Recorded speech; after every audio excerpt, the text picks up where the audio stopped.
오늘 하나님께서 우리 주신 말씀은 마태복음 11장 1절부터 6절의 말씀으로 실족하지 않는 자는 복이 있도다 하는 제목으로 하나님의 말씀을 선포합니다. 이 세상에서 가장 슬픈 이유 중에 하나는 실망이 아닌가 생각합니다. 처음부터 기대를 하지 않았다면 실망할 일도 없겠죠. 그런데 잔뜩 이렇게 기대를 했다가 그 일이 이렇게 수포로 돌아가면 그게 실망으로 다가오게 되죠. 또 어떤 기대가 크면 클수록 그것이 충족되지 못하고 무너져 버리면 그 실망은 심지어는 배신감으로까지 나아가게 되고, 배신감을 지나치면 증오로까지도 나아가게 됩니다. 이유는 하나입니다. 우리가 기대했는데 기대대로 되지 않았을 때 그런 거죠. 기대감이 크면 클수록 실망감도 비례적으로 커집니다. 그렇다고 해서 또 실망이 두렵다고 해서 기대하지 않는다면 그것도 사는 것은 아니지 않나 싶습니다. 어떤 누군가가 누군가에게 대해서 또는 어떤 일에 대해서 기대감이 없다면 실망할 것이 두려워서 아예 기대조차 하지 않겠어. 나는 아무도 믿지 않겠어. 나는 누굴 기대하지 않겠어. 어떤 일도 나에게 희망적인 일을 하지 않겠어. 왜? 실망하기 싫으니까. 한다고 한다면 참 그 인생은 너무 불행한 인생이 아니겠습니까? 기대하고 바라는 것, 그것이 바로 우리의 생명이 아닌가 싶습니다. 우리가 예수님을 믿는다는 것은 무엇을 의미합니까? 예수님에 대한 기대 아닙니까? 예수님께서 우리의 소망이 되시고 우리의 희망이 되신다는 것에 대한 기대 말이죠. 2000년 전에 우리를 위해 십자가에 못 박혀 죽으시고 부활하신 그 예수님이 하나님의 아들이라고 하는 것을 믿습니다. 그죠? 그리고 그 믿음은 어떻게 말하면 기대이기도 합니다. 하나님의 아들이 것을 기대하는 거죠.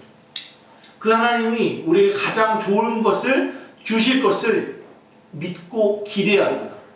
그게 바로 그래서 믿음은 기대이기도 합니다.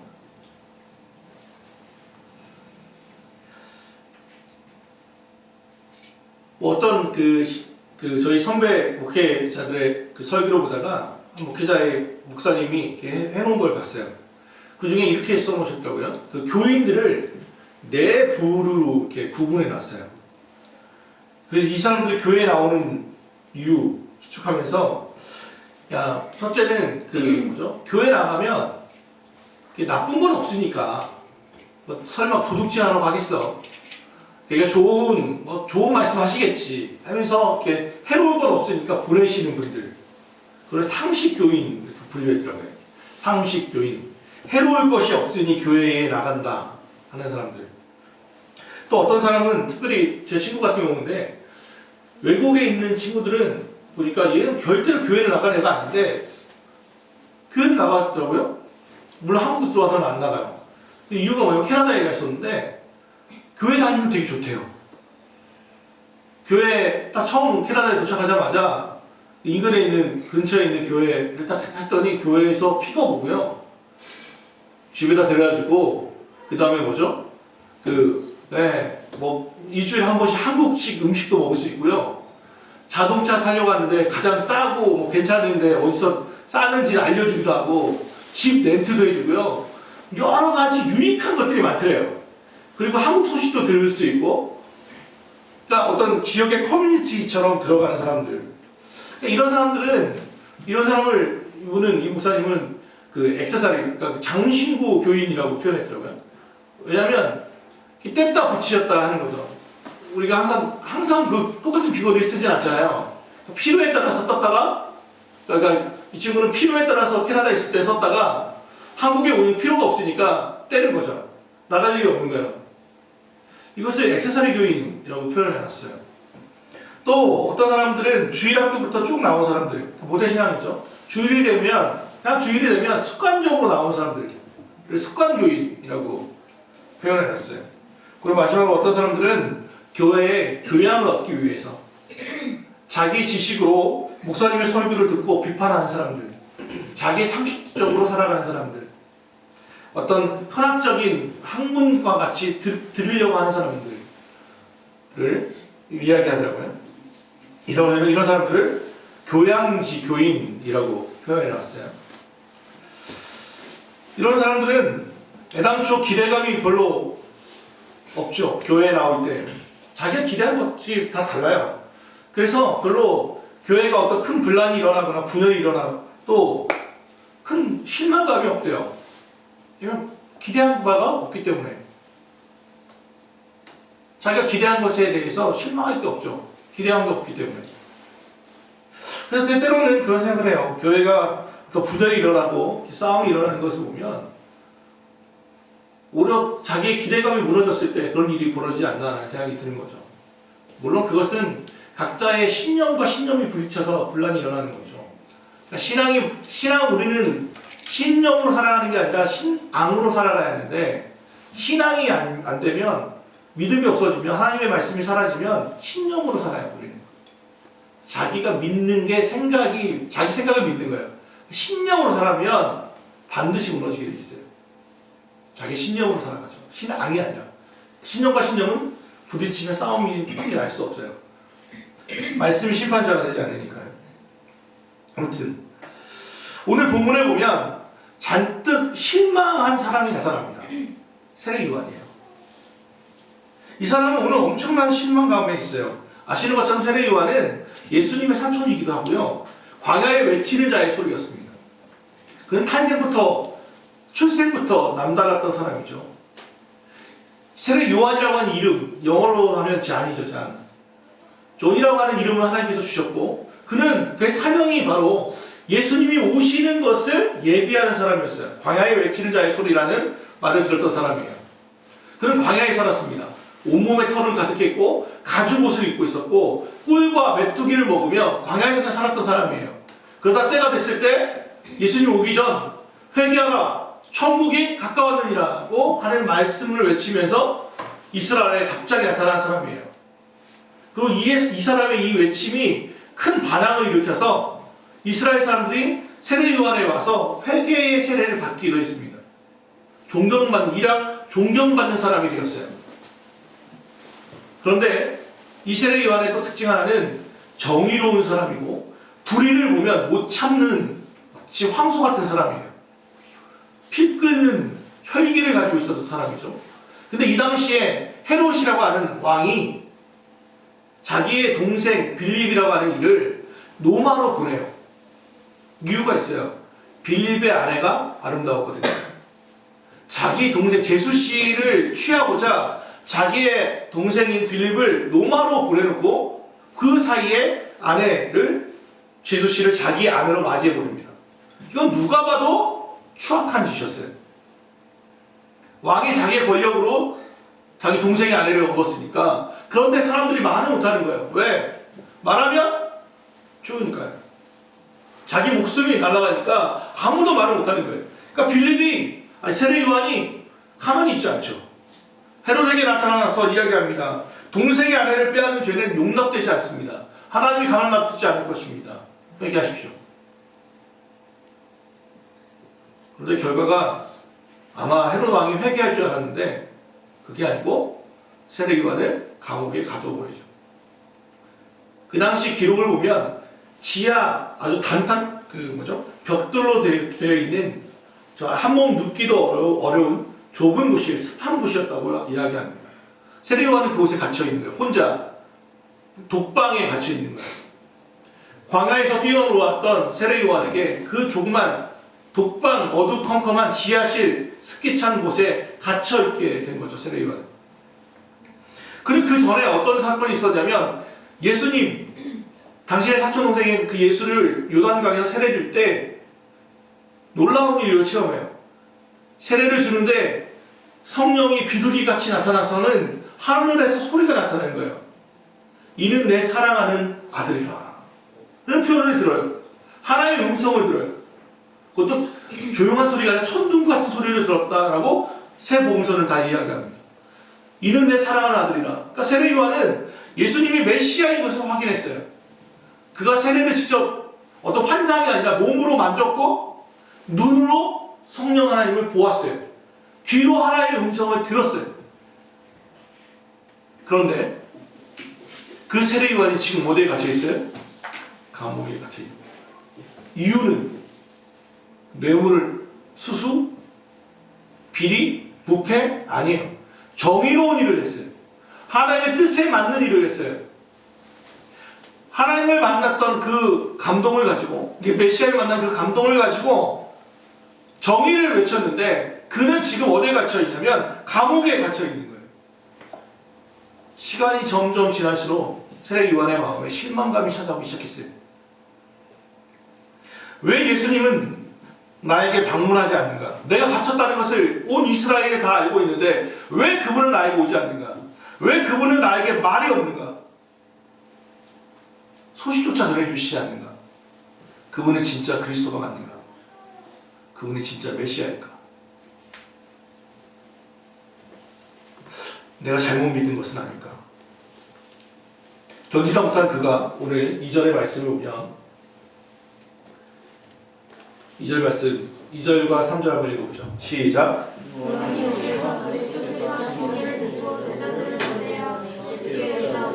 오시에 그이가 당신이니까 우리가 다른 일을 기다려요. 세례 요한이 예수님께 묻습니다. 분명히 그 전까지 그는 메시아인 것을 믿었어요. 그런데 그의 고난이 깊어지면 깊어질수록 실망감이 찾아왔고, 그는 예수님 제자들을 보내어 예수께 묻는 거예요. 당신이 정말 그리스도가 맞습니까? 아니면 우리가 다른 사람을 기다릴까요? 회의감이 들어온 거예요.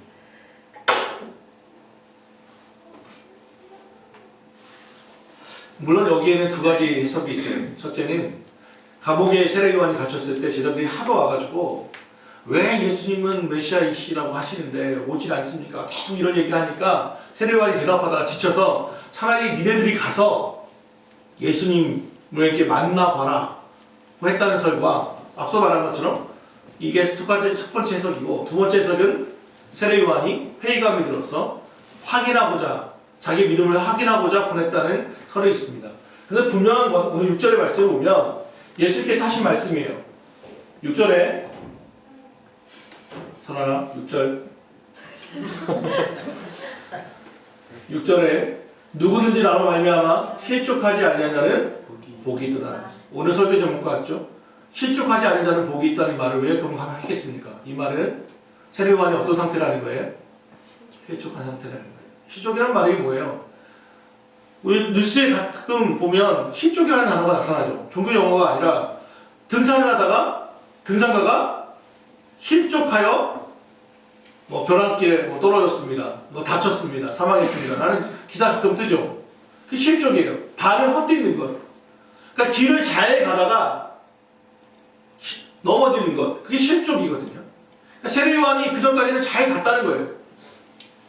산을 향해서 잘 올라갔어요. 그런데 자기의 고난이 계속해서 깊어지면서 하나님의 침묵이 이해가 되지 않을 때 그의 마음에 어떤 마음이 들었냐면 실망감이 찾아왔고, 그게 실족으로 이어졌어요. 그게 진짜 당신입니까? 아니면 다른 사람을 더 기다릴까요? 우리도 이럴 때가 있잖아요. 이 세례 요한의 모습이 낯설지 않죠?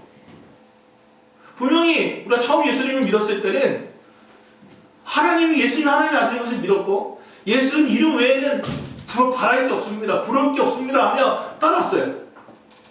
그런데 신앙생활이 깊어지면 깊어질수록, 또 고난이 찾아오면 찾아올수록, 하나님의 침묵이 길어지면 길어질수록 회의감이 찾아오는 거예요. 내가 진짜 제대로 길을 가고 있나? 예수님이 진짜 하나님의 아들이 맞나? 구원이 기독교에만 있나? 다른 종교도 있는 거 아니야? 죽음 이후에 천국이 있는 게 맞나? 세례 요한은 왜 실족했겠습니까? 세 가지 이유가 있습니다. 세례 요한이 실족했던 첫 번째 이유는 뭐냐면, 예수님이 고난의 메시아인 것을 이해 못했어요. 그게 무슨 얘기냐면, 세례 요한은 이렇게 믿었어요.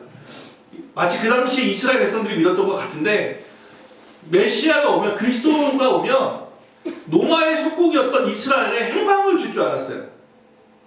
강력한 권능과 능력을 베풀어서, 왜 구약 성경에 나타난 수만 가지 기적들이 있잖아요. 애굽의 군대를 물리치시고 홍해를 가르시고 18만 5천에 있는 아수르 사람들을 죽이고 엄청난 이적들을 행함으로 해서 로마 군대를 다 쓸어버리고 이스라엘이 다시 다윗 때의 그 유대처럼 될 거라고 하는 희망을 가졌어요. 그런데 예수님은 권능의 메시아로 오는 게 아니라 예수님의 초림은 고난의 메시아예요. 십자가에 못 박혀 죽으셔야만 했어요.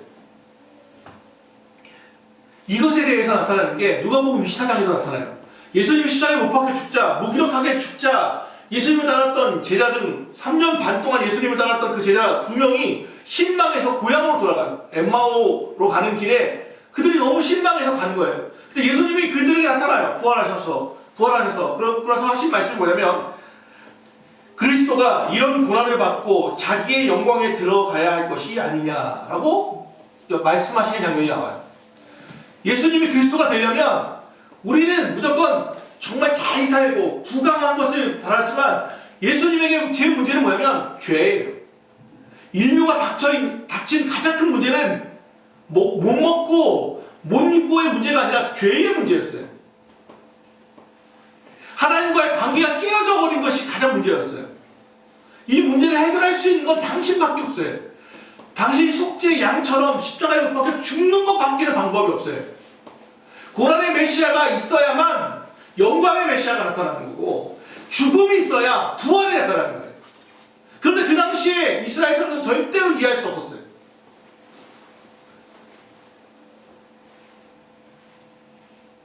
키에르케고르가 이런 이야기를 합니다. 요즘 기독교인들은 너무 체면이 없다, 염치가 없다. 왜냐하면 십자가에 돌아가신 예수를 믿는다고 하면서 자기들은 잘 살려고만 한다. 십자가에 돌아가신 예수, 그분을 따른다면 우리도 같이 고난을 당해야 돼요. 근데 우리는 십자가의 짐은 다 예수님께 밀고, 우리는 잘 살게만 해주세요. 저희 합격시켜주세요. 취업시켜주세요. 좋은 길로 주세요. 만 이야기합니다. 인간의 본성인지 모르지만 고난 없는 영광은 없어요. 죽음 없는 부활은 없어요. 세례요한은 이것을 이해할 수 없었어요. 요즘 저는 보진 않았지만 지저스 크라이스트 슈퍼스타라고 하는 연극이 있죠. 뇌지에서 만든 것이기 때문에 저는 관심이 없어요. 그런데 대충 어떤 내용인지는 알아요. 알아야 하니까. 내용은 그런 거예요. 제목에 나타났죠. 지저스 크라이스트, 예수 그리스도 슈퍼스타. 슈퍼스타와 같은 강력한 권능을 가진, 우리 모든 문제를 척척 해결해내는 척척 박사 같은 어떤 히어로 같은 예수를 믿어요. 그걸 기대해요. 그리고 그것이 이루어지지 않으면 실망하는 거예요. 그런데 예수님은 이 당시에는 고난의 메시아로 오셨어요. 세례 요한은 이것을 이해할 수 없었어요. 그래서 실망감이 찾아오는 거예요. 두 번째 세례 요한이 실족했던 건 시간의 문제예요. 시간의 문제. 세례 요한은 너무 초조하거든요. 시간이 하루하루가 너무 안 지나가요. 왠 줄 알아요? 지금은 차라리 징역 3년, 징역 7년 이러면 날짜를 셀 수 있어요. 그죠? 하루하루 지나가면서 재우면 돼요. 내가 석방이구나. 세례 요한은 그게 없어요. 징역 몇 년이라는 게 없어요. 왕의 마음에 따라서 움직여요. 그냥 갇혀 있는 거예요. 언제 끝날지 모르는 고난이에요. 고난이 어려운 이유가 뭔지 알아요? 언제 끝난다는 보장이 없어서 그래요. 다윗이 시편에 이렇게 이야기하거든요. 어느 때까지입니까? 악인이 나를 비우는 것이 언제까지며 의인이 고난을 당하는 것은 언제까지입니까? 사망 중에는 주를 기억함이 없사옵니다. 내가 죽은 다음입니까? 그러나 그때는 내가 어떻게 하나님께 감사할 수 있겠습니까? 무수히 많은 곳에서 시편에 다윗이 하나님께 외치는 말의 공통점이 뭐일 거예요. 하나님 언제까지입니까? 이 고난이 도대체 언제 끝납니까? 언제쯤 나는 당신의 기름 부은 자로서 회복되겠습니까? 나 죽은 다음에요? 나 죽은 다음에는, 죽은 이후에는 감사하는 게 없지 않습니까? 그게 무슨 소용이 있습니까? 세례 요한이 기대한 시간이 있어요. 이 시간에 하나님이 예수님이 오실 거라는 기대의 시간이 있어요. 그런데 예수님은 그 시간에 오지 않는 거예요. 하나님 우리의 시간표대로 움직이지 않고 하나님은 당신의 시간표대로 움직이기 때문에 그게 맞지 않으니까 실망하는 거예요. 우리가 역사하길 원하시는 방법과 하나님의 방법은 또 달라요. 근데 우리는 우리의 방법대로 되지 않으면 실망하는 거예요. 언제 끝날지 모르는 고난이 우리가 기대하는 방법이 다 무너지면 실망하는 거예요. 기대하는 시간과 오는 시간에 차시차가 우리를 시험되게 한다는 말입니다. 그런데 이사야에서 58편에 말씀하시는 것이 무엇입니까? 하나님의 생각은 우리의 생각과 달라. 하늘이 땅보다 높은 같이 하나님의 생각은 우리의 생각보다 항상 높아요. 항상 좋은 길을 인도해요. 그런데 문제는 우리의 뜻대로 되지 않는다는 거예요. 우리 마음대로 되지 않는다는 거예요. 우리 교회에 다니는 꼬맹이가 있죠. 그 아버지가 이쪽에서 족발집을 해요. 그래서 전도 차원에서 제가 먹고 싶어서가 아니라 전도 차원에서 믿으시기 바랍니다. 거기 가서 이렇게 족발을 사면서 이야기를 좀 해요. 얼굴을 트고 있죠, 요즘. 그런 이야기를 해요. 저는 처음 알았어요. 족발집이 한 달에 2번밖에 안 쉰대요. 정말 되게 쉬는 날이 일주일에 한 번이 아니라 일주일에 한 달에 딱 2번 쉰대요. 출근하는 시간이 11시부터 쌓이면서 4시부터 영업인데 쌓는 시간이 5시간이에요. 새벽 1시에 끝난대요. 그러니까 아이가 어린데 집에 들어가면 1시에 들어가면 항상 자고 있다는 거예요. 그래서 막 이야기를 했어요. 그래도 그 얘기 들어보니까 아버지가 우리 아내만 얘기 들어보니까 되게 사랑하신다고, 되게 아이들에 대해 관심이 많으시다는 얘기를 많이 들었다. 그랬더니 이 사람에게 딱 한 달에 딱 2번밖에 오시니까 그 시간 동안은 어떻게든 아이들과 시간을 보내고 싶어 하는 거예요.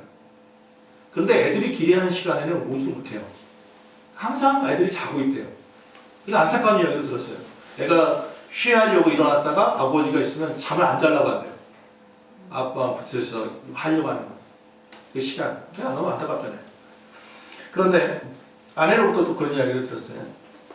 그 아이가 이야기한대요. 선생님한테. 우리 아빠는 내가 사달라는 걸 잘 안 사줘요. 항상 안 사줘요. 이야기하더래요. 그래서 그게 무슨 일인가 쭉 알아봤어요. 그랬더니 걔가 한 번도 아빠한테 뭘 사달라고 한 적이 없어요. 그래서 사달라고 한 적이 없고 무슨 일이 벌어진 거예요. 할머니 밑에 있는데 할머니한테 얘기하고 아빠한테는 자기가 만날 시간이 없으니까 말을 못하는 거예요. 자기가 기대하는 시간에 아버지는 오지 않아요. 자기가 생각한 대로 아버지는 역사하지 않아요. 그런데 제가 본 것은 그 아버지는 아들을 정말 사랑해요. 가장 일하면 가장 힘든 게 뭡니까? 물어봤더니 애들이 눈에 밟히는 게 제일 힘들대요. 애들과 더 많은 시간을 갖지 못하는 것이 힘들다는 거예요. 그건 예수를 믿습니까? 아니요. 쉽지 않아요. 그런데 모든 부모는 자녀를 사랑해요. 그런데 아이들의 방법대로 역사하진 않아요. 아이가 기대하는 대로 하진 않아요. 더 좋은 길을 위해서 하는 거예요. 왜 그분은 아이들과 더 놀고 싶지 않겠습니까? 그런데 먹고 살아야죠. 아이들을 위해 좋은 환경을 만들어야 하잖아요. 그러니까 일을 할 수밖에 없는 거예요. 근데 거기가 괴리감이 들은 거예요. 사랑하는 여러분, 우리도 마찬가지예요. 하나님에 대한 우리의 기대가 있죠. 우리의 고난이 빨리 끝났으면 좋겠죠. 하나님이 이렇게 역사했으면 좋겠죠. 그런데 그렇게 역사하지 않아요. 하나님. 때로는 우리의 방법대로 역사하실 때도 있지만 많은 경우 하나님 더 좋은 길로 인도하세요. 그런데 세례요한은 그것에 대해서 알지 못했어요. 세 번째로 가장 중요한 것이 있어요.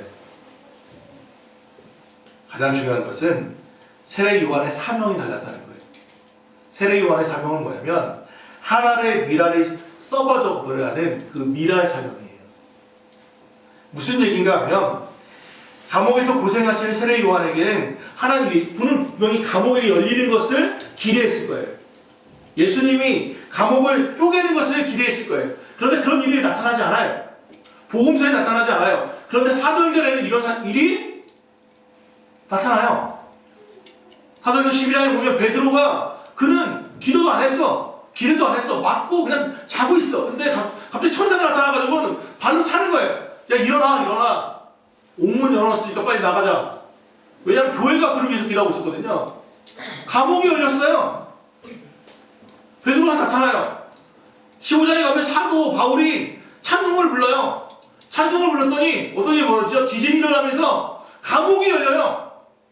사도행전에서는 그런 기적이 나타났는데 왜 복음서에 나타나지 않습니까? 세례 요한에게는 왜 그런 일이 일어나지 않습니까? 능력이 부족해서입니까? 아니요. 사명이 달랐기 때문에 그래요. 세례 요한은 이 자리에서 죽어야 돼요. 요한복음 12장 24절 말씀처럼 하나님의 미랄이 땅에 떨어져 죽으면 죽지 않으면 하나님 그대로 있고 죽으면 썩어져 많은 열매를 맺느니라. 이게 예수님의 사명이셨고 앞에 이 예수님을 증거해야 하는 세례 요한의 미션 사명이었어요. 세례 요한은 죽어야만 했어요. 결국 그는 헤롯의 칼에 목을 베어 죽습니다. 사도 바울은요, 감옥이 열리겠던 사람, 자기의 손수건이 사도 바울의 손수건만 가지고 가면 죽은 자가, 아픈 자가 일어나고 죽은 귀신이 떨어져 가는 엄청난 권능을 발휘했던 사도 바울은 그가 마지막 로마의 감옥에 갇혔을 때는 이런 역사가 나타나지 않아요. 왜? 사도 바울은 로마 감옥에서 죽어야만 했어요. 거기까지가 사도 바울에게 주어진 미션이었어요. 세례 요한에게 사명은 여기서 죽는 거였어요. 예수 그리스도를 증거한 광야의 소리는 이제 사라져야만 했어요. 그런데 세례 요한은 자기의 사명을 잘 알지 못했죠.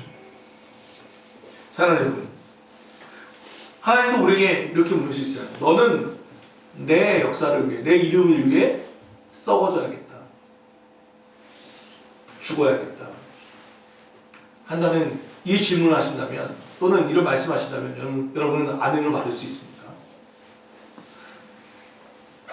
우리는 다 잘 살기를 원하지만 하나님이 때로는 야, 너 그 자리에서 나와서 나와 함께 고난을 당하자 하실 때, 예 주님, 내가 그 길을 따르겠습니까? 따르겠습니다 라고 말씀하실 수 있는 믿음이 있으십니까? 너무 걱정하지 마십시오. 예전에 성교 한국에 나갔을 때, 성교 한국이라는 그 컨퍼런스에 갔을 때 마지막에 그런 거 하거든요.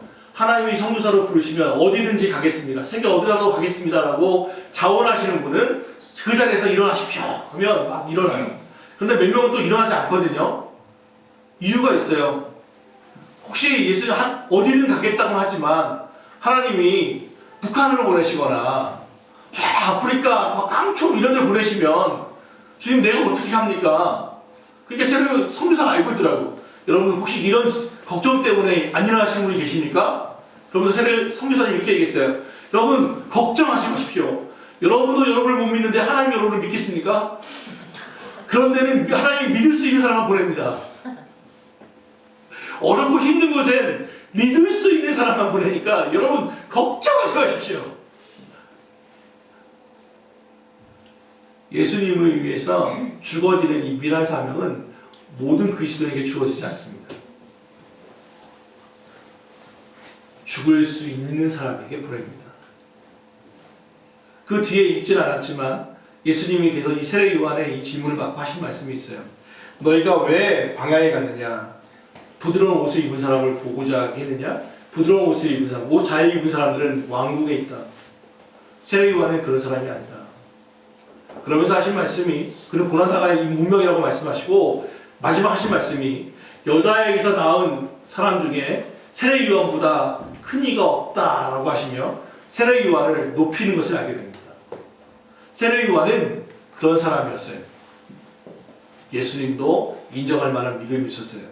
그렇기 때문에 그에게는 죽음이라고 하는 미션이 있었던 거예요. 사랑하는 여러분 때로는 여러분이 당하고 있는 고난이, 그런 십자가의 짐이 무겁습니까? 벗고 싶으십니까? 오늘 고린도전서 10장 13절의 말씀을 믿읍시다. 사람이 감당할 시험 외에는 하나님께서 허락하지 않습니다. 여러분이 그 짐을 허락하셨다면 여러분이 그것을 충분히 어렵고 힘들겠지만 버겁겠지만 감당할 수 있기 때문입니다. 두 번째 말씀 있죠. 그리고 시험을 받을 때에는 피할 길을 내신다. 정 힘드시면 피할 길을 달라고 기도하십시오. 하나님은 감당할 시험 외에는 허락하지 않으시고 시험 당할 때는 피할 길을 내시는 분이십니다. 죽어라 하고 바위 같은 짐으로 사람을 압사시키시는 분이 결코 아니라는 것입니다. 세례 요한은 실족했습니다. 실망했습니다. 그렇지만 그는 묵묵히 결국 순교의 빛으로 나아갑니다. 오늘 예수님은 이 모든 상황 속에서 한마디 하십니다. 그런데 실족하지 않는 자는 복이 있다. 실족하는 것, 실망하는 것, 우리가 어찌 보면 당연한 일처럼 받아들일 수 있습니다. 그런데 그렇게 하지 않는 것이 복이 있습니다. 이 복이 있다는 말씀은 마태복음 5장에 나타나는 말씀과 비슷합니다. 마음이 가난한 자는 복이 있나니 천국이 저희 것이요. 복선언, 팔복선언과 같습니다. 복이 있다는 말씀은 똑같아요. 실족하지 않는 것도 구복 중에 하나입니다.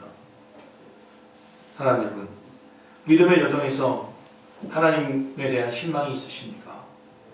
교회나 또는 말씀에 대해서 또는 목사에 대해서 혹시 실망하신 것이 있습니까?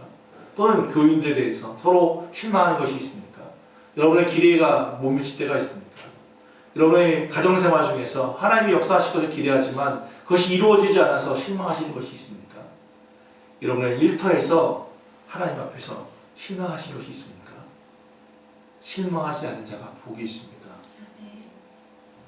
하나님 여전히 여러분을 사랑하시며 가장 좋은 길로 인도하십니다. 믿고 나아갈 수 있기를 바랍니다. 기도합시다. 사랑하는 하나님,